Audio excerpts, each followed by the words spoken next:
आप और हमने अभी तक सिर्फ महाशिवरात्रि का व्रत ही किया है, न कि कभी किसी के बारे में पढ़ा है। क्यों मनाई जाती है महाशिवरात्रि? आइए जानते हैं। धार्मिक पौराणिक कथा के अनुसार चित्रभानु नामक एक शिकारी था। जानवरों की हत्या करके वह अपने परिवार को पालता था। वह एक साहूकार का कर्जदार था, लेकिन इसका ऋण समय पर न चुका सका। क्रोधित साहूकार ने शिकारी को शिव मंड में बंदी बना लिया। संयोग से उस दिन शिवरात्रि थी। शिकारी ध्यान मग्न होकर शिव संबंधी धार्मिक बातें सुनता रहा। चतुर्दशी को उसने ऐसी महारात्रि का व्रत शिवरात्रि कथा की सुनी। शाम को होते ही साहूकार ने उसे अपने पास बुलाया और ऋण चुकाने के लिए विषय में बात की। शिकारी अगले दिन सारा ऋण लौटा देने का वचन देकर बंधन से छूट गया। अपनी दिनचर्या की भांति वह जंगल में शिकार के लिए निकल पड़ा, लेकिन दिन भर बंदी रहने के कारण भूख प्यास से व्याकुल था। शिकार खोजता हुआ वह बहुत दूर निकल गया। जब अंधकार को हो गया, उसने विचार किया कि रात जंगल में ही बितानी पड़ेगी। वह वन एक तालाब के किनारे एक बेल के पेड़ पर चढ़कर रात बीतने का इंतजार करने लगा। बिल्व वृक्ष के नीचे शिवलिंग का जो बिल पत्रों से ढका हुआ था, शिकारी को उसका पता न चला। पड़ाव बनाते समय उसने जो टहनियाँ तोड़ी, वे संयोग से शिवलिंग पर गिरती चली गई। इस प्रकार दिन भर भूखे प्यासे शिकारी का व्रत भी हो गया और शिवलिंग पर बेलपत्र चढ़े गए। एक पहर रात्रि बीत जाने पर एक गर्भिणी हिरणी तालाब पर पानी पीने पहुंची। शिकारी ने धनुष पर तीर चढ़ाकर ज्यों ही प्रत्यक्षा खींची, हिरणी बोली, मैं गर्भिणी हूँ, शीघ्र ही प्रसव करूंगी। तुम एक साथ 2 जीवों की हत्या करोगे, जो ठीक नहीं है। मैं बच्चे को जन्म देकर शीघ्र ही तुम्हारे समक्ष प्रस्तुत हो जाऊंगी, तब मार लेना। शिकारी ने प्रत्यंचा ढीली कर दी और हिरणी जंगली झाड़ियों में लुप्त हो गई। प्रत्यंचा चढ़ाने तथा ढीली करने के वक्त कुछ बीलो पत्थर अनायास ही टूटकर शिवलिंग पर गिर पड़े। इस तरह उसने अनजाने में ही प्रथम प्रहर का पूजन भी संपन्न हो गया। कुछ ही देर बाद एक और हिरणी उधर से निकली। शिकारी की प्रसन्नता का ठिकाना न रहा। समीप आने पर उसने धनुष पर बाण चढ़ाया। उस देख हिरणी ने विनम्रतापूर्वक निवेदन किया, हे शिकारी, मैं थोड़ी देर पहले ऋतु से निवृत्त हुई हूँ। कामातुर वीराणी हूँ, अपने प्रिय की खोज में भटक रही हूँ। मैं अपने पति से मिलकर शीघ्र ही तुम्हारे पास आ जाऊंगी। शिकारी ने उसे भी जाने दिया। 2 बार शिकार को खोकर उसका माथा ठनका। वह चिंता में पड़ गया। रात्रि का आखिरी पहर बीत रहा था।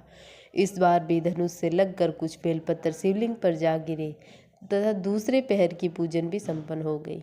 तभी एक अन्य हिरणी अपने बच्चों के साथ उधर से निकली। शिकारी के लिए यह स्वर्णिम अवसर था। उसने धनुष पर तीर चढ़ाने में देर नहीं लगाई। वह तीर छोड़ने ही वाला था कि हिरणी बोली, हे शिकारी, मैं इन बच्चों को इनके पिता के हवाले करके लौट आऊंगी। इस समय मुझे मत मारो। शिकारी हंसा और बोला, सामने आए शिकारी को छोड़ दूं? मैं ऐसा मूर्ख नहीं। इससे पहले मैं 2 बार अपना शिकार खो चुका हूँ। मेरे बच्चे भूख प्यास से व्यग्र हो रहे होंगे। उत्तर में हिरणी ने फिर कहा, जैसे तुम्हें अपने बच्चों की ममता सता रही है, ठीक वैसे ही मुझे भी। हे शिकारी, मेरा विश्वास करो, मैं इसके पिता के पास छोड़कर तुरंत लौटने की प्रतिज्ञा करती हूँ। हिरणी का दुख भरा स्वर सुनकर शिकारी को उस पर दया आ गई। उसने उस मृगी को भी जाने दिया। शिकार के अभाव में तथा भूख प्यास से व्याकुल शिकारी अनजाने में ही बेल वृक्ष पर बैठा बेल पत्थर तोड़ तोड़ कर नीचे फेंकता जा रहा था। फटने को हुई एक हष्ट पुष्ट मृग उसी रास्ते पर आया। शिकारी ने सोच लिया कि इसका शिकार वह अवश्य करेगा।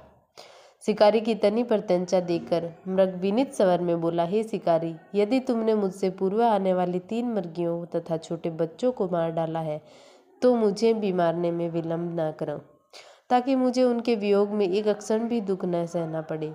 मैं उन हिरणियों का पति हूँ। यदि तुमने उन्हें जीवन दान दिया है, तो मुझे भी कुछ क्षण का जीवन दान देने की कृपा करो। मैं उनसे मिलकर तुम्हारे सक्षम उपस्थित हो जाऊंगा।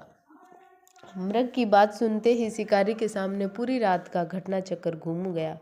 उसने सारी कथा मृग को सुना दी। तब मृग ने कहा, मेरी तीनों पत्नियां जिस प्रकार प्रतिज्ञाबद्ध होकर गई है, मेरी मृत्यु में से अपने धर्म का पालन नहीं कर पाएंगी। अतः जैसे तुमने उन्हें विश्वास पात्र मानकर छोड़ा है, वैसे ही मुझे भी जाने दो। मैं उनके सबके साथ तुम्हारे सामने शीघ्र ही उपस्थित होऊंगा।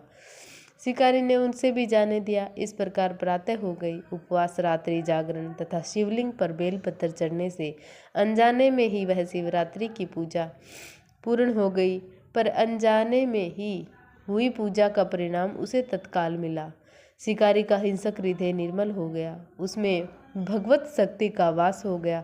थोड़ी देर बाद वह मृग सह परिवार शिकारी के समक्ष उपस्थित हो गया ताकि वह उनका शिकार कर सके। किंतु जंगली पशुओं की ही ऐसी सत्यता, सात्विकता एवं सामूहिक प्रेम भावना देखकर शिकारी को बड़ी ग्लानि हुई। उसने मृग परिवार को जीवन दान दे दिया। अनजाने में शिवरात्रि के व्रत का पालन करने पर शिकारी को मोक्ष और शिवलोक की प्राप्ति हुई। इस प्रकार शिवरात्रि का व्रत, मासिक शिवरात्रि का व्रत उसने पूरा किया और उसका फल उसे मिला। इसलिए हम सबको भी करना चाहिए, हमें भी फल प्राप्त होगा। थैंक यू, धन्यवाद वॉचिंग फॉर वीडियो।